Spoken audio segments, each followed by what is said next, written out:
Imagine living in a world without satellites, without modern telescopes, without maps made from space images, no photographs of Earth seen from the outside, no astronauts to confirm what we learn in school today, just the sky above, the ground below, and the patient observation of creation. Now consider this. Even so, men from thousands of years ago spoke about the Earth with a certainty that still impresses scholars today. They didn't say maybe. They didn't say, we believe it's like this. They described the world with conviction. The question that still resonates today is simple and profound. How did they know? The Bible is not a science book in the modern sense. It wasn't written as an academic textbook. Yet, at various points, it presents descriptions of the natural world that surprisingly resonate with what science would only confirm much later. This doesn't mean that the ancients possessed advanced laboratories. It means that they observed. They observed attentively, reverently, and continuously, something that the modern world has often lost. In the book of Job, considered by many scholars to be one of the oldest texts in Scripture, we find an intriguing statement. It says that God hangs the earth upon nothing. For those who lived in a time when many peoples believed that the world was supported by columns, the backs of mythical animals, or invisible physical structures, this phrase is extraordinary. The idea of a planet sustained in a vacuum was not intuitive. It went against common sense. Centuries later, astronomy would demonstrate that celestial bodies truly remain suspended in space by invisible forces, without any physical support. But how could anyone living in an ancient society even conceive of that? The answer begins with something simple: observing the heavens. Ancient peoples lived under a clear sky, without light pollution, without distractions. The firmament was part of their daily routine. They perceived patterns, cycles, regular movements. The sunrise never failed. The seasons followed an order. The stars maintained predictable trajectories. This regularity conveyed a clear message. The universe was not chaotic, it was organized. Where there is organization, there is structure. And where there is structure, there are laws. Long before Isaac Newton mathematically formulated gravity, the ancients already understood that there was an invisible order underpinning all things. The Bible constantly points to this stability of creation. The texts speak of the limits of the sea, the cycles of rain, the course of the winds, not as random phenomena, but as parts of an established system. Today, science calls these natural laws. In ancient times, they called them the ordinances of the Creator. Another fascinating point appears in the passages that describe the circle of the earth. In Hebrew, the word used conveys the idea of something rounded, something delineated, not flat like an open field. It is important to remember that, during many periods of human history, various cultures imagined the earth as a flat expanse. The notion of curvature required something difficult to obtain without technology. It demanded comparison of horizons, shadows, distances, and careful navigation. Early navigators began to notice that, as ships sailed away at sea, they disappeared first by the hull and only then by the mast. This suggested a curved surface. But biblical texts already treated the earth as something delimited, contained, defined in a way that did not match the idea of an infinite plane. This brings us to another question. Ancient knowledge was not based solely on speculation. It was cumulative. Generations passed down observations to the next. Shepherds observed the stars for centuries. Farmers monitored soil behavior. Navigators learned from repeated mistakes and successes. Today we rely on tools. They relied on continuity. There is something profoundly scientific about this. Modern science also relies on repetition, recording, and verification. When we read that the ancients knew when to plant, when to harvest, when to wait for rain, we are faced with a type of practical science built up over hundreds of years. The difference is that for them, understanding nature was not about separating themselves from God. It was about drawing closer to Him. The study of creation was a form of reverence, and this shaped the way they described the world, not as a cold mechanism, but as a coherent work. There are also surprising descriptions of the water cycle. The book of Ecclesiastes states that rivers flow into the sea, but the sea is never full, and that the waters return to their place of origin. Today we know that this describes the hydrological cycle: evaporation, condensation, rain, and return through the rivers. This understanding would only be formalized by science many centuries later. How could anyone notice this without weather satellites? Observing patiently. for a lifetime, and then teaching it to their children. Ancient knowledge wasn't fast, it was profound. While today we accumulate information, they accumulated understanding. This explains why they spoke with such certainty. They weren't formulating fleeting theories, they were describing what they had seen repeated for generations. Another often overlooked aspect is that the ancient world valued collective memory. Oral tradition preserved details with impressive accuracy. Texts were recited, repeated, and memorized. This created a much more stable chain of transmission than we imagine. When something continued to be taught for centuries, it was because it had been tested by experience. The Bible was born within this environment. She converses with people who already had an intense relationship with the earth, the sky, the winds, the seas. Therefore, his descriptions are not fanciful. They are concrete, and at the same time, they point to something bigger, an intelligence behind the observed order.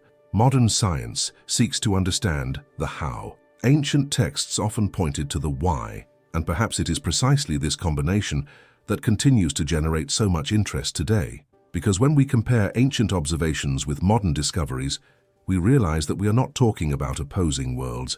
We are talking about different perspectives looking at the same reality. When we continue investigating how the ancients were able to speak about the world with such certainty, we realize that they weren't trying to guess the mysteries of the universe. They were recording patterns, and patterns are the basis of all true science. The difference is that in ancient times, time was an ally. Today we want immediate answers. Back then, a single observation could cross generations before being considered reliable. Our striking example is found in the descriptions of air, something invisible, intangible, impossible to hold in one's hands. For much of human history, air was treated simply as empty space, but the Bible already spoke of it as something that possessed weight, measure, and function. In the book of Job, there is a statement that God gave weight to the wind.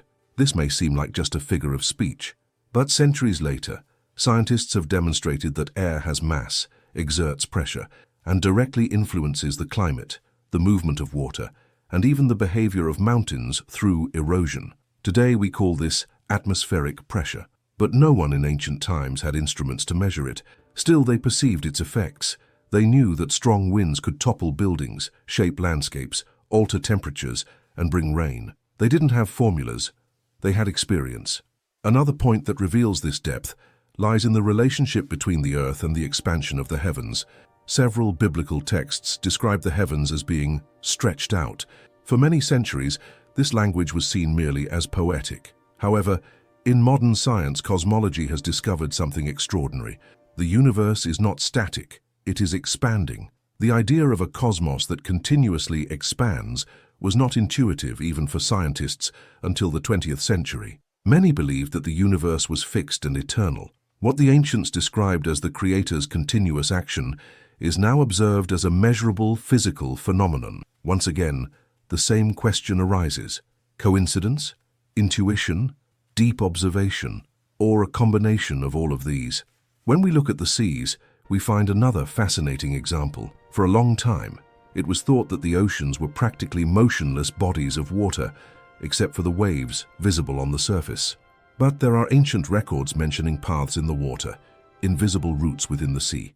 It was only during the age of exploration, and later with oceanographic studies, that we discovered ocean currents. They are veritable rivers within the oceans, with their own temperature, direction, and speed. Today we know that these currents regulate the global climate, influence ecosystems, and make long-distance navigation possible. But ancient fishermen and navigators already knew that there were specific paths in the waters. They followed these routes long before they scientifically understood what they were doing. This shows something essential. Observation precedes explanation. Modern science explains what the ancients already understood. Another notable aspect is the understanding of natural boundaries. The Bible frequently mentions that the sea has established boundaries, that it advances to a certain point and then recedes. Today we understand this balance through gravitational forces, interaction with the moon, underwater relief, and coastal dynamics. But for those who lived thousands of years ago, the consistency of the tides already revealed that the ocean obeyed rules. It wasn't disorder, it was a system. This understanding that nature operates within limits was fundamental to the birth of science itself. Science only exists because the universe is reliable, repeatable, and consistent. If the world were chaotic, no experiment would work twice. The ancients started precisely from this belief. The world is ordered, therefore it can be understood. This idea, deeply rooted in biblical tradition, ended up directly influencing the emergence of scientific thought centuries later. Many of the pioneers of modern science believed they were studying a rational creation, supported by established laws. They saw no conflict between faith and investigation. They saw continuity. When studying the stars, they believed they were reading a work of art. When studying nature, they believed they were discovering a language. This mindset was essential for scientific advancement. Today, however, we tend to imagine that the ancients were ignorant and that knowledge only began recently. But this does not correspond to historical reality. They knew fewer technical details, but they had a more integrated understanding of the world. While today we divide knowledge into isolated areas, they saw everything as part of the same structure. The sky influenced the earth influenced man. Man had a responsibility towards creation. This unified perspective helped to highlight relationships that often go unnoticed in a fragmented analysis. For example, soil care. Ancient agricultural laws recommended fallowing, crop rotation, and preservation. Only much later would science confirm that soil depletion occurs when it has no periods of recovery. Once again, ancient practices based on observation have been confirmed by modern analyses. This reveals something we need to consider with humility. Technological progress does not replace accumulated wisdom. He complements her. When we combine the two things, tradition and research, we have a much more complete vision, and perhaps that's precisely what explains the confidence of the ancients. They weren't trying to reinvent the world with each generation. They were preserving what had already been carefully learned. We then arrive at the most profound point of this reflection. It's not just about what the ancients knew, it's about how they knew it. The modern world measures knowledge by the amount of information available, but in the past, knowledge was measured by the ability to perceive meaning in what was repeated before one's eyes. They watched the sunrise every day, but they saw more than just an astronomical phenomenon. They saw constancy, fidelity, absolute regularity. This regularity shaped how they understood the Earth. For them, the planet was not a lost accident in the universe. It was an environment carefully tuned to sustain life. The climate, the seasons, the distance from the sun, the presence of water, everything worked in harmony. Today, science calls this ideal conditions for habitability. The ancients called it creation. This difference in language sometimes makes it seem like we're talking about opposing ideas, when in reality we're looking at the same reality from different angles. A modern scientist analyzes extremely precise physical parameters that allow for the existence of life. Small variations would render the planet uninhabitable. Biblical texts, however, describe the Earth as prepared, established, and firm in such a way that it could be inhabited. Both are dealing with fine-tuning, albeit using different vocabularies. Another fundamental issue lies in how time was perceived. Today, we treat time as something that runs too fast. In ancient times, time was seen as a teacher. It was necessary to wait in order to understand. A farmer couldn't speed up the harvest. A shepherd couldn't hasten the growth of his flock. A sky observer needed years to recognize patterns. This slower pace allowed one to see relationships that go unnoticed when everything is immediate. They realized that life on Earth depended on cycles, day and night, sowing and harvesting, rain and drought, work and rest. These cycles were not merely biological, they were structural. Modern science itself now recognizes that life depends on extremely precise natural rhythms, such as rotations, tilts, and orbital movements, that maintain thermal and environmental stability. Without these cycles, there would be no continuity of life. The ancients had no way of calculating these movements, but they saw their effects with absolute clarity. And because they saw the effects repeatedly, they spoke with conviction. Their certainty didn't come from instruments. It came from the reliability of the world they observed. There is also something we often forget. The Bible was not written in environments of intellectual isolation. It emerged among peoples who traveled, cultivated, navigated, built, and faced nature daily. It was a faith lived in the real world, not separate from it. That is why their descriptions of the physical world are so concrete. They speak of wind, dust, seeds, mountains, running water, visible stars. Nothing abstract, everything observable. This direct connection to reality prevented thought from becoming purely speculative. Today we have advanced technology, but we also run the risk of distancing ourselves from the direct experience of creation. We know the numbers, but we don't contemplate them. We measure, but we don't observe attentively.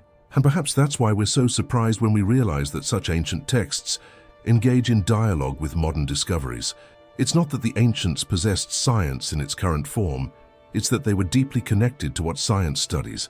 They viewed nature as something intelligible, ordered, worthy of being understood. This confidence in the order of the universe is precisely what makes scientific investigation possible to this day. Every experiment starts from the premise that the universe is consistent. Without this consistency, there would be no science. This is the silent bridge between biblical thought and scientific thought. Both assume that there is a logic underpinning reality. One seeks this logic through systematic observation and mathematics. The other recognizes it as an expression of the Creator's will, but they both start in the same place: Earth, understandably. Looking back, we realize that the question isn't just how they managed to describe Earth with such conviction. Perhaps the most challenging question is another one. With all the technology available to us, do we still observe the world with the same attention? The ancients learned by observing, by repeating, by reflecting, by transmitting. We learn quickly, but often without depth. And here lies a valuable lesson. True knowledge doesn't depend solely on advanced tools. It depends on a willingness to perceive order, meaning, and continuity. Science continues to advance. New discoveries emerge every year. But the further we advance, the more we realize that the universe has not become any less mysterious. He simply revealed new layers of complexity. And this echoes something that was already present in ancient texts. Creation is too vast to be comprehended all at once. It encourages constant investigation. Perhaps that's why, even after millennia, we still ask questions about the Earth, the cosmos, and our place here. The ancients didn't have all the answers. Neither do we. But there is something that remains the same. The sky remains above us. The Earth continues to sustain life, and humanity continues trying to understand what it sees. If this reflection resonated with you, it's worth continuing to explore these themes, revisiting old texts with fresh eyes, and observing the world around you more attentively. Because some of the deepest answers don't appear when we only look to the future, but when we learn to listen to what has traversed time. If this content has opened your mind and made you see the Bible and creation in a different way, don't stop here. In the next video, we'll delve even deeper into this connection and show other impressive details that go unnoticed by most people, but which were recorded thousands of years ago. Click now to continue watching, because this is the kind of knowledge that only makes sense when you see the complete sequence. And before you leave a comment telling me what caught your attention the most so far. I really want to know your opinion. Let's move on to the next video together.